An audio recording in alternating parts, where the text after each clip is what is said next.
Halo semuanya, selamat datang di Ngerasani, ngebahas seputar kesehatan masa gini. Bersama bersama saya bersama saya Adi Tama dan Bambang Insan. dan kita kedatangan dokter yang sangat terkenal di Gunung Kidul. Wow, Iya. nggak cuma Gunung Kidul kali. Kita Dunia nyata, dunia maya, dunia gaib. kita perkenalkan Dokter Ida Rahmawati. Assalamualaikum. Selamat siang dokter. Selamat siang. Gimana kabar? Kamu nanya. Kamu iya nanya bu. Kita panggilnya Banget ya. kita panggilnya ibu, dokter atau kakak? Boleh apa aja, Oh, asal iya. jangan mas ya. Oh iya siap. Kita Salah dong. mungkin kalau enak panggilnya dokter aja ya. Dokter ya, dokter. Berarti nanti tolong dicatat ya, tarifnya ada Iya. kalau Wah. buan ini buan jalan. Waduh, jalan. Lumayan. Lumayan ya. Mungkin kita tanya-tanya dulu. Awet muda ibunya nih. Oh, iya. Tipsnya apa biar kita menjaga kesehatan biar bisa muda kayak gitu? Iya, awet muda itu ada 3 faktor ya. Apa itu? Apa memang tuh? dasarnya orangnya memang cantik. Oh. Kayaknya dasarnya memang cantik sih. Saya setuju. Awas ya orang setuju. Iya. Yang kedua memang karena hatinya baik, terpancar. Yang ketiga karena editannya. Oh. Boleh. Ini karena editannya. Kalau Ini karena editannya Karena ya. nanti kalau ibu nonton tidak cantik salahkan edit ya. Suruh kerja ya bu itu bu. Makanya kamu tuh jangan terkecoh kalau ada foto cewek cantik di media sosial. Aslinya buat view. Oke. Kita Oke. kedatangan dokter yang sangat cantik, baik hati. Bukan karena editannya. Karena Editannya pas. Jadi kita mungkin masuk aja mungkin. Oke. Kita mungkin banyak yang belum tahu ibu ini dokter psikiater ya, psikiater. Psikiater. Jadi kita ngomongin soal mental health nih. Yes. Kan belakang ini banyak sekali Oh, lagi isu-isunya lah. paling banyak nih Lagi isunya. happening lah soal mental health. Sebenarnya kenapa kita penting ngomongin mental health itu? Iya. Menarik nih pertanyaannya ya. Sebenarnya sebelum ini happening, Iya. Indonesia Raya itu udah ngomong dulu. Gimana ya? Belum tahu belum. Gimana ya? Kan ada lagu Indonesia Raya, bangunlah badannya, bangunlah. Oh, ya.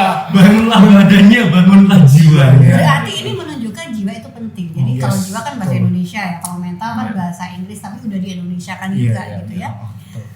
Jadi kenapa kita penting ngomongin mental, ngomongin jiwa? Karena memang mental atau jiwa itu bagian dari kesehatan dan bagian dari manusia. Oke, Jadi bagian manusia dari itu manusia. terdiri dari jiwa, Jiwa, raga, raga, sosial, sosial, dan ada lagi yang mengkaitkan dengan spiritual. spiritual. Jadi ini adalah sesuatu yang wajar untuk dibicarakan. Oke. Cuman masalahnya Mas, orang menganggap jiwa itu bukan sesuatu yang nyata atau kita anggap sesuatu yang non material. Jadi ada pandangan soal jiwa.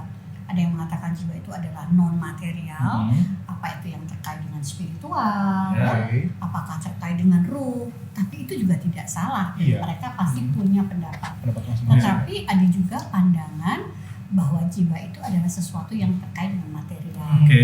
terkait dengan otak manusia. Wow. Jadi memang pikiran, perasaan dan perilaku itu diatur oleh otak manusia nih Mas. Jadi ada otak yang mengatur misalnya tentang orang ngomong hati nurani ya, yes, betul. tentang bagaimana sih nilai-nilai moral itu diatur di bagian otak yang namanya prefrontal cortex di depan. Kemudian ada sistem yang mengatur emosi, yaitu sistem limbik, itu ada bagian otak juga yang namanya prefrontal cortex tadi, amigdala yang mempengaruhi respon orang, kenapa orang itu jadi mudah marah, Oh, iya. gitu ya. Iya, iya, Atau iya. kemudian yang membuat orang menjadi kehilangan fokus, konsentrasi, ini terkait dengan bagian otak yang namanya hippocampus. Oke. Jadi intinya jiwa itu dari sisi material adalah kita bicara terkait dengan otak Oh, manusia. oke. Otak manusia. Otak manusia. Sesuatu yang hal yang paling penting ya dari tubuh. Oke. Kita udah tahu nih seberapa pentingnya Kita ngomongin bangunlah jiwanya. Iya. Bangunlah jiwanya, bangunlah badannya. Ya. Nah, gitu. Nah, Jokowi aja juga bilang loh revolusi mental. Oh iya, betul. program pemerintah ya. nah, itu kan banyak banget nih mental sana, mental sini, mental. Nah, kita tuh belum tahu definisi dari mental tuh apa sih sebenarnya. Kita samakan persepsi dulu. Nah, menurut Dokter Ida tuh apa sih sebenarnya? Ya, jadi kalau kita bicara mental, jiwa itu Yes. ada 3 aspek. Oke. Pikiran, Perasaan, dan perilaku. perilaku. Jadi kalau kita ada gangguan jiwa, berarti gangguannya ya terkait dengan mungkin pikiran, perasaan, perilaku, atau berpadu pikiran dan perasaan, perilaku dan perasaan juga ya, pikiran, perasaan, perilaku itu saling terkait. Tapi gini nih Mas, yang perlu saya jelaskan bahwa pikiran, perasaan, perilaku itu tidak berdiri sendiri. Ada kaitannya dengan fisik. Karena tadi saya ceritakan otak kita itu mengendalikan semua sistem. Banyak gangguan-gangguan pikiran, perasaan, dan perilaku itu bukan semata-mata dia memiliki problem, tapi merupakan reaksi dari fisik atau sebaliknya. Karena gangguan pikiran, perasaan, dan perilaku menimbulkan gejala fisik. Itulah yang kita sebut sebagai psikosomatis. Jadi contohnya begini nih ya, kalau yang pikiran, perasaan berpengaruh pada fisik. Contohnya begini, misalnya dirimu jatuh cinta. Iya. Pernah jatuh cinta? Enggak. Pernah. Ragu ya. Salah ngomong. Saya ganti. Iya. Pernah ditolak. Sering. Kerjaan jelas. Oh iya, jomblo. Dirimu juga pernah ditolak? Oh enggak pernah. Soalnya dia nih bagi cowok, Bu. Soalnya nggak pernah menyatakan cinta. Oh iya, betul. Tinggalnya kecil. Dalamnya kecil. Gak berani ngomong secara langsung. Kena mental soalnya. Oke, kita kembali ya. Tadi saya ceritakan kalau orang jatuh cinta itu kan kadang-kadang ada debaran ya. Bukan kadang-kadang sih, sering ya. Misalnya ketemu si dia, jadi berdebar gitu. Nah itu sebenarnya adalah reaksi dari pikiran kita. Ya. Tapi berdebar-debar itu bukan karena penyakit jantung, tapi reaksi gitu ya. Banyak juga keluhan fisik, misalnya penyakit lambung atau gangguan sesak nafas. Itu sebenarnya bukan karena primer ada penyakitnya, tapi merupakan reaksi dari pikiran, perasaan, dan perilaku. Tapi bisa juga gangguan fisik menimbulkan gangguan emosi. Contoh, sakit gigi. Iya. Nah, Emosinya terganggu biasanya kan. biasanya kalau orang sakit gigi kan jadi mudah marah. Iya, senggol bacok itu. Waduh. Iya. Ini contoh bahwa ternyata kalau fisik itu juga bisa loh berpengaruh terhadap pikiran, perasaan, dan perilaku. Jadi ini saling berkaitan. Oke, kita udah paham. Kita paham. Dari tadi Ibu ngomongin soal gangguan mental. Ada karakteristik gangguan mental itu ada apa aja sih, Bu? Nah, kalau Ibu tuh sebagai psikiater sering nemuin di Gunung Kidul tuh seperti apa aja? Iya. Secara umum ya Mas ya, gangguan mental atau gangguan jiwa itu ada dua kelompok besar. Yang pertama yang kita sebut sebagai gangguan jiwa psikotik. Tulisannya psikotik. Psikotik ya. Psikotik tadi. Butuh diskotik. Oh ya, diskotik jeduk. Party gitu. Lanjut. Ya, ada gangguan jiwa psikotik, ada gangguan jiwa non psikotik. Oke. Nah, apa sih karakteristiknya? Kalau psikotik itu ditandai dengan kekacauan bicara, kekacauan perilaku, kekacauan berpikir yang membuat orang itu tampak aneh. Mungkin kalau orang awam menyebut gila yang seperti kita kenal pada umumnya ya. Itu yang kita sebut sebagai gangguan jiwa psikotik. Tapi ada lagi yang kita sebut sebagai gangguan jiwa non psikotik. Nah, kalau non psikotik itu banyak ragamnya. Yang paling banyak adalah depresi, gangguan cemas, gangguan afektif bipolar, insomnia itu juga masuk dalam gangguan. Insomnia juga termasuk. Ya, jangan di antara kita ada, Mas. Nah, mulai siap diagnosis tuh. Iya juga ya. Dan misalnya demensia, terus gangguan penyalahgunaan zat, alkohol, itu sebenarnya termasuk gangguan mental juga. Intinya kan gangguan mental itu terkait dengan pikiran, perasaan, dan perilaku. Terus ada lagi yang kita sebut sebagai fenomena psikosomatis. Ya, gangguan psikosomatis itu adalah gangguan fisik yang dilatar belakangi atau didasari pikiran, perasaan, dan perilaku. Jadi misalnya nih sakit kepala yang nggak sembuh-sembuh, mungkin juga sudah ada penyakitnya, misalnya asma, tapi kok sering kambuh. Nah, ternyata ada kaitannya tuh dengan pikiran, perasaan, dan perilaku. Karena begini nih Mas, banyak sekali keluhan fisik itu sebenarnya merupakan respon dari pikiran dan perasaan kita. Tadi saya kasih contoh ya, pada saat orang jatuh cinta. Nah, contohnya adalah kalau kita mengalami kecemasan berlebihan, itu kemudian ada saraf yang menjadi hiperaktif, namanya saraf otonom jenis simpatis. Itu menyebabkan detak jantung meningkat, nafas pendek, kemudian gangguan pencernaan. Nah, itu sebenarnya adalah respon dari pikiran. Bukan berarti bahwa dia ada penyakitnya di situ. Nah, banyak sekali sebenarnya keluhan-keluhan fisik itu justru karena respon dari pikiran, perasaan, dan perilaku. Itu sebabnya kadang orang gini, dok saya tuh sakit lambung udah diobati nggak sembuh-sembuh. Ya karena masalahnya bukan penyakitnya bukan ada di lambung, dari tapi psikisnya, merupakan psikisnya, sehingga itu timbullah reaksi terhadap fisiknya. Termasuk kemarin tuh, sekarang masih ada nggak ya COVID ya? COVID masih ada ya. Masih. Ini kan terkait dengan sistem kekebalan tubuh. Nah, kondisi orang yang mengalami stres kronis itu meningkatkan satu hormon namanya hormon kortisol. Itu menurunkan imunitas tubuh. Jadi orang yang mengalami stres itu juga rentan, dia mudah kena berbagai macam penyakit seperti itu. Jadi udah kena COVID, udah kena itu makin down lagi. Udah kena penyakitnya, kena pikiran, parah. COVID-nya itu juga diundang oleh imunitas yang turun. Jadi tidak semata-mata, memang perilaku itu penting, tapi itu juga faktor yang lain adalah menurunnya daya tahan tubuh. Yang penurunan daya tahan tubuh salah satu faktor itu adalah kondisi stres. Nah kita tadi udah dapat dua jenis gangguan mental tadi ya. Nah dari berbagai jenis itu, in real life, Will Glad teredukasi. In real life. Bahasamu. Itu tuh paling banyak ditemui. Itu gangguan mental seperti apa? Yang paling banyak sih depresi ya. Kalau menurut data WHO, depresi itu di populasi umum itu sekitar 10-15%.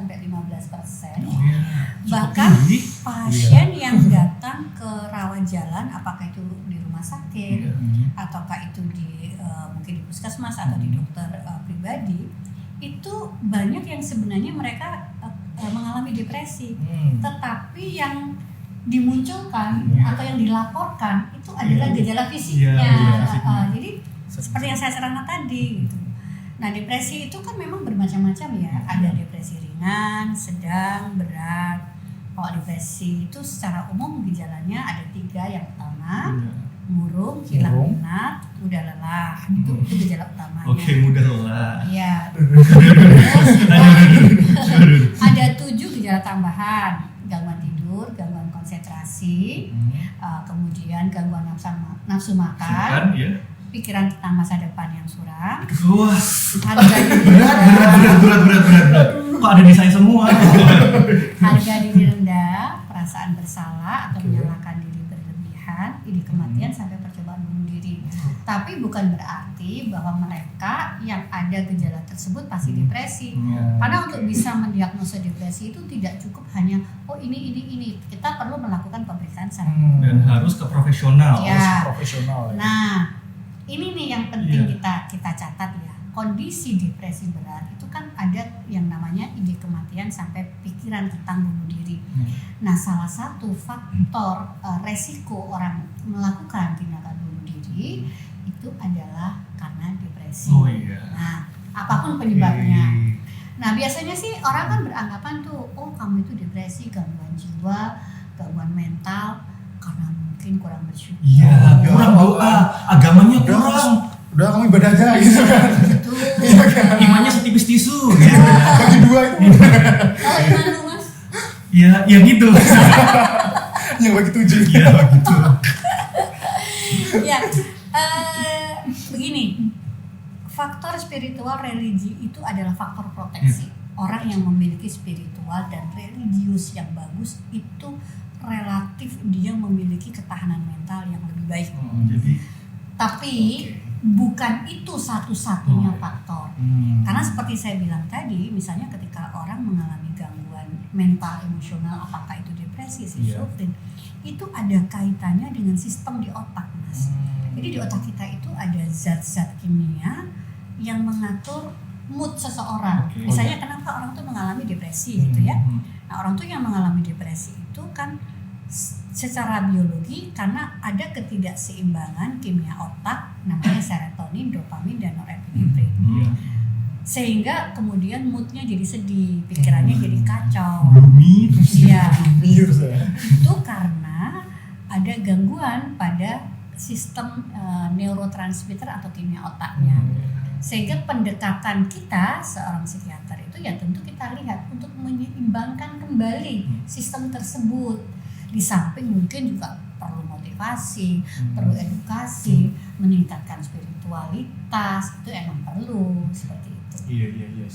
Oke, kita langsung ngomongin ke soal pengobatan ya mungkin. Kan banyak stigma-stigma di luar sana kalau orang ke psikiater itu dianggapnya gila. Menurut dokter tuh gimana untuk menghapuskan stigma-stigma itu? Kan banyak sekali di luar sana gitu kan. Iya kan? Iya betul kan? Iya. Jadi kalau ketemu saya tuh kayaknya menakutkan gitu, naik gitu ya. Harus diam-diam jadi atau enggak orang rahasia-rahasiaan. Orang kan lebih takut ke psikiater kan gara-gara itu. Gitu ya. betul. Padahal dokternya wis jinak ya. Padahal sangat cantik loh dokternya. Cantik, muda, pintar. Ya Allah, ampuni kalau dia berbohong. Waduh. Terima kasih. Iya, Kamu orang yang ke 1014 yang berkaya. Dia 1015. Yang ke 2000 dapat handuk. Jadi kamu harus cari lagi. Oke. Kita carikan followers nanti. Oke. Bener Mas, kamu ngomong tuh. Jadi kalau kita bilang stigma itu apa sih? Stigma itu adalah anggapan yang salah di masyarakat, yang itu kemudian digeneralisasi, dijadikan labeling, sehingga itu dianggap sebagai sebuah kebenaran umum, gitu kan? Tadi saya udah cerita tuh, jiwa itu ya sebenarnya sama aja dengan penyakit medis yang lain. Ada dasar biologinya, bisa diobati, bisa pulih, gitu. Meskipun banyak cara juga untuk bisa orang mendapatkan pemulihan yang sempurna, gitu ya. Nah, apa sih sebenarnya yang dilakukan oleh seorang psikiater seperti saya? Ya saya karena seorang dokter ya saya akan melakukan tugas saya sebagai dokter pada umumnya. Jadi yang melakukan wawancara yang kita sebut sebagai anamnesis, pemeriksaan medis, pemeriksaan psikiatrik. Dalam hal ini memang agak khusus ya pemeriksaan psikiatrik ya. Ini yang memang ini hanya bisa dilakukan oleh seorang expert gitu ya. Kita memeriksa proses berpikirnya, kita memeriksa persepsinya, itu ada tekniknya. Kemudian dari pemeriksaan tersebut kita lakukan diagnosis. Kita cari apa itu diagnosisnya. Berdasarkan diagnosis tersebut kita melakukan assessment. Terapi. Nah, terapinya itu juga ada dua, ada psikofarmaka, ada non psikofarmaka. Kalau misalnya permasalahannya adalah di soal insight atau pemahaman diri, atau mungkin ada depresi ringan, atau mungkin gangguan cemas ringan, kita nggak perlu pakai pendekatan obat. Kita hanya berdiskusi untuk memperbaiki persepsi, atau dia diajarin untuk mengenali apa sih yang terjadi pada dirinya, sehingga dia bisa melakukan manajemen. Karena banyak loh orang-orang itu mengalami gangguan mental itu bukan karena punya masalah, tapi karena pola perilaku. Contoh ya Mas ya, orang yang jarang olahraga, jarang kena sinar matahari, itu juga bisa menyebabkan gangguan mood. Karena ketika orang itu sedih kan ada zat di otak namanya serotonin tuh. Serotonin itu bahan dasarnya adalah triptofan, makanan yang bergizi, yang protein. Kemudian serotonin itu juga bisa distimulus oleh sinar matahari. Nah, jadi kalau orang misalnya makannya nggak bergizi, jarang keluar rumah, kena sinar matahari maksud saya ya, bukan keluar rumah kagak terus. keluar rumah kalau malam ya nggak dapat sinar matahari kan. Jadi itu juga bisa, termasuk gangguan tidur juga bisa memicu gangguan mood. Di orang yang sulit tidur itu paginya pasti dia juga lebih sering emosi, gangguan konsentrasi. Nggak stabil, nggak produktif. Kalau seperti itu sih nggak perlu harus dikasih obat. Dan kita pun memberikan obat itu bukan semuanya dikasih obat, enggak. Tapi kita lihat ada nggak sih kekacauan pada sistem di otaknya, kita betulkan sistemnya. Nah, masalahnya adalah seringkali orang beranggapan kalau minum obat psikiatrik itu takutnya jadi kecanduan. Iya, atau dikonsumsi kepanjangan seumur hidup harus. Iya, betul. Ya kan? Jadi kesannya saya tuh kayak bandar narkoba gitu ya. Padahal aku Kurirnya. Pernah ada. Iya. iya, jadi kalau ke dokter jiwa jangan nanti dikasih obat penenang, bandar narkoba. Nah, makanya kita Iya. mesti samakan persepsi dulu ya. Yes. Apakah yang dimaksud dengan kecanduan Iya. dan apa yang disebut dengan kebutuhan. Nah, kalau kecanduan itu kan terminologinya adalah melakukan sesuatu, minum obat bukan berdasarkan indikasi. Ya, kecanduan tuh tujuannya adalah untuk bersenang-senang, Iya. penyalahgunaan. Iya. Yang ketiga adalah ada suatu potensi bagi dia untuk meningkatkan dosis, toleransi. Nah, itu yang kita sebut sebagai kecanduan. Oh. Tapi kalau kebutuhan beda. Kebutuhan itu yang memang kita butuh untuk memperbaiki sistem. Sama dengan saya pakai kacamata. Iya. Saya pakai kacamata itu kan bukan kecanduan kacamata. Kecanduan. Karena kalau dilepas nggak kelihatan dong. Nah, betul. Iya. Itu karena kita butuh kacamata. Butuh kacamata. Orang yang hipertensi minum obat antihipertensi itu bukan kecanduan, tapi ini perlu untuk mengatur supaya tensinya Stabil. stabil. Oke. Kemudian orang yang sakit gula itu juga perlu minum obat antidiabetik, perlu suntik insulin. Bukan Yes, berarti yes. dia kecanduan insulin, enggak Kecanduan juga. insulin. Iya. Lebih sulit. Ya, Nularin juga kan. insulin. Nularin insulin. Nah, jadi ini mesti dibetulin nih teman-teman. Jadi jangan sampai nanti kita menganggap kalau ke dokter jiwa itu nanti kita dibikin kecanduan. Yes. Karena pengobatan itu kan tentu ada tahapan, ada fase akut, ada fase stabilisasi, fase maintenance, yang tujuannya itu berbeda-beda. Oke. Jadi teman-teman sebenarnya nggak perlu khawatir ya. Kalaupun misalnya jangka panjang itu tentu kita lihat kasusnya dan tentu juga kita atur sedemikian rupa sesuai dengan indikasinya. Yes, betul. Oke, itu ya mengenai stigma teman-teman.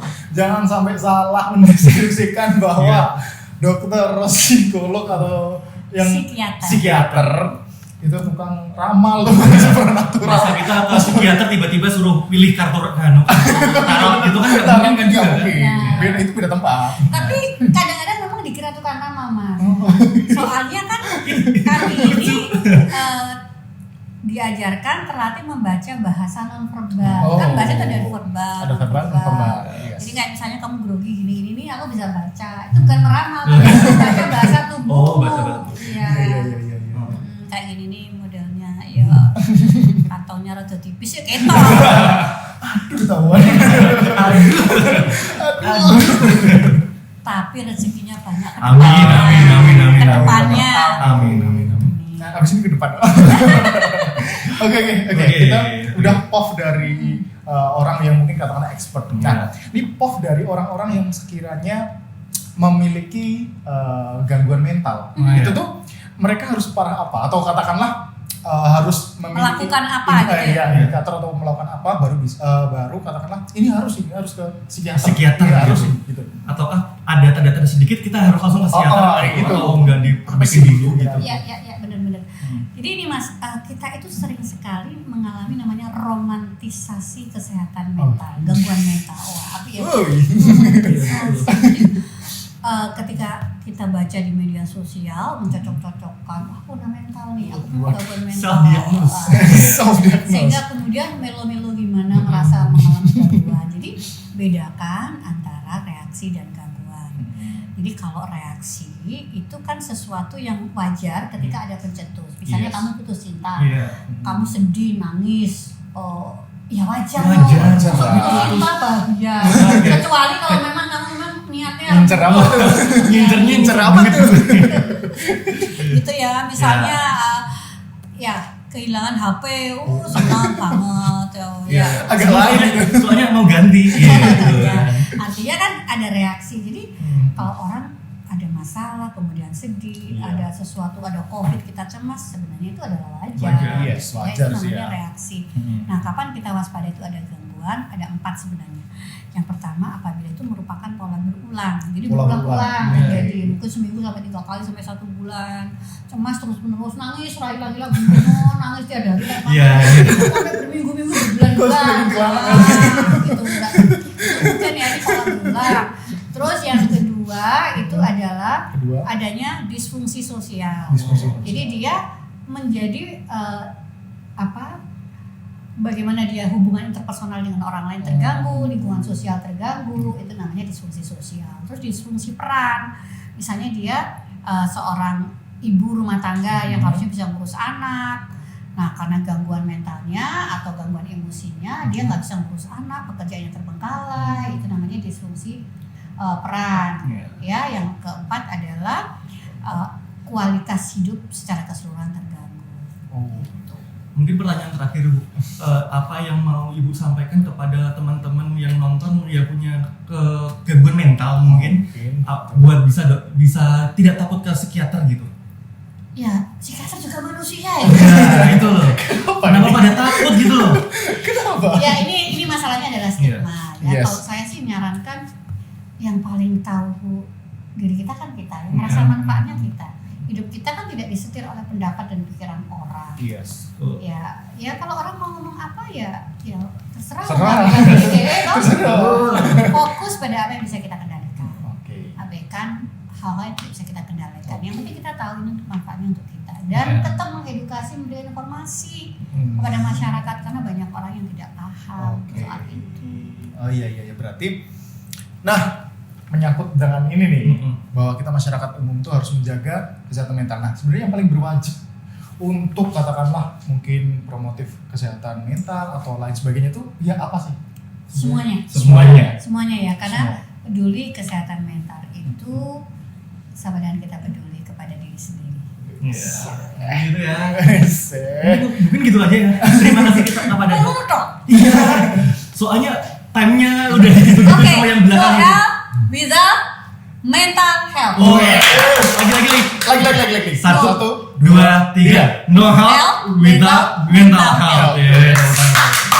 Mungkin gitu, terima kasih buat yang nonton. Kalau kalian mau kritik dan saran bisa ditaruh di komentar. Jangan lupa like, komen, and subscribe. Dan jangan lupa follow Instagram kita ya. Di sini nih. Tolong mas editor ya. Kerja ya. Follow Instagram @newidapsikiater. Kalau kita berdua udah di bawah ya. Mungkin itu aja. Terima kasih. Tunggu video selanjutnya di Ngerasani. Bye.